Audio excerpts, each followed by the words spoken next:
Mula sa tanggapan ng National Bureau of Investigation o NBI sa Pasay, nakadakdang ilipat si dating Negros Oriental 3rd District Representative Arnie Teves sa New Bilibid Prison sa Muntinlupa ngayong umaga. May unang balita live si James Agustin. James! Igang, good morning. Mahigpit yung seguridad na pinatutupad dito sa tanggapan ng NBI kung saan nananatili hanggang sa mga oras na ito si dating Congressman Arnulfo Teves Jr. Dito na rin siya sumailalim igan sa medical check-up at booking procedures kaninang madaling araw. Nakasuot ng bulletproof vest, Kevlar helmet at nakaposas. Bantay sarado si dating Congressman Arnulfo Teves Jr. nang dumating sa tanggapan ng National Bureau of Investigation sa Pasay bago maghating gabi. Isinailalim sa medical check-up at booking procedure si Teves. Kinuha ang kanyang fingerprints at kinuhanan din siya ng mugshot para sa mga kasong 10 counts ng murder, 12 counts ng frustrated murder at 4 counts ng attempted murder. Ito'y para sa umunay pagpatay kay dating Negros Oriental Governor Roel Degamo at siyam na iba pa noong March 4, 2023. Dumating sa tanggapan ng NBI ang legal counsel ni Teves sa si Atty. Ferdinand Topacio. Kasama niya ang nanay ni Teves. Pinayagan silang makita ng personal at makausap si Teves. Tumagal ng 1.5 oras ang pagbisita ni Atty. Topacio.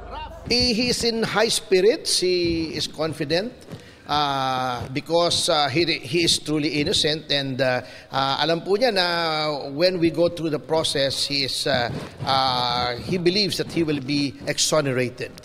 Sabi ni Topacio, naging madamdamin ang pagkikita ng mag-ina na ngayon lang ulit nangyari matapos ang halos 2 taon. Motherly things tungkol sa family, kung kamusta na siya. Siya po ay nadalhan naman ng medication ng kanyang ina, a change of clothes, isang unan.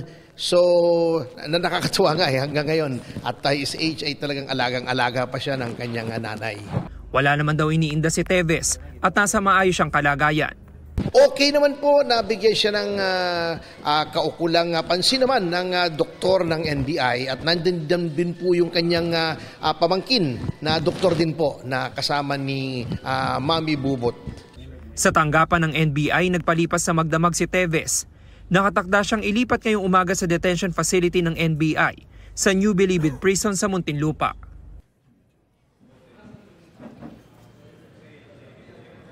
Samantala, Igan, ngayong umaga inantabayan na natin yung pagbabalik ng legal team ni Teves dito sa tanggapan ng NBI. Yan ang unang balita mula rito sa Pasay City. Ako po si James Agustin para sa GMA Integrated News. James, nabanggit ba yung dahilan kung bakit dyan nagpalipas sa magdamag si Teves sa NBI?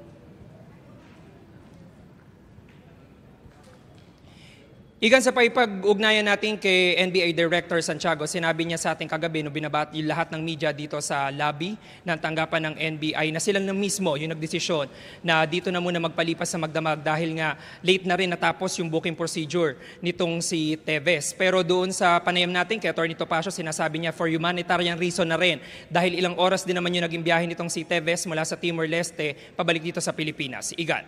Yung kanya bang nanay nandiyan pa, James? Igan, yung inaalam pa natin mula sa NBI dahil ang nakita lamang natin kaninang bago mag-2 ng madaling araw na lumabas mula dito sa tanggapan ng NBI ay si Atty. Topacio. Pero yung nanay niya ay hindi pa natin namamataan na lumalabas mula dito sa NBI. At anong oras si babiyahe si Teves papuntang Bilibid? Inaasahan, Igan, na maibabiyahe itong si Teves na patungo sa Muntinlupa pagkatapos siguro na isasagawang press briefing ng NBI mamayang 9:00 ng umaga. Igan? Maraming salamat, James Agustin.